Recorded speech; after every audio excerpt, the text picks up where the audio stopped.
Penggunaan batu alam pada rumah sudah banyak diterapkan setiap orang, di mana dengan menambahkan ornamen ini dapat menimbulkan kesan natural sehingga rumah terlihat lebih alami. Namun sebelum Anda membeli batu alam, sebaiknya pahami dulu jenis-jenisnya. Salah satu tempat penjualan batu alam di Palembang, Umi mengatakan, untuk pilihan jenis batu alam sangat beragam, di antaranya andesit, palimanan, susun sirih, trik, dan koral. Namun yang lebih banyak diminati konsumen yaitu jenis andesit, karena cocok untuk pemakaian lantai serta dinilai lebih tahan lama.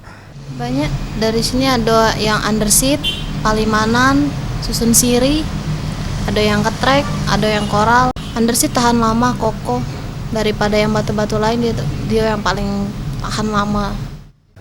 Untuk semua jenis batu alam yang dijual di Palembang mayoritas didatangkan dari daerah Jawa dan Bandung. Sementara jika ornamen batu alam sudah terpasang di rumah, sebaiknya dilakukan perawatan 1 atau 2 tahun sekali dengan menambahkan pernis dan toner. Mega Dwi Handayani, Gusti Putu Sumertayasa, Sriwijaya TV.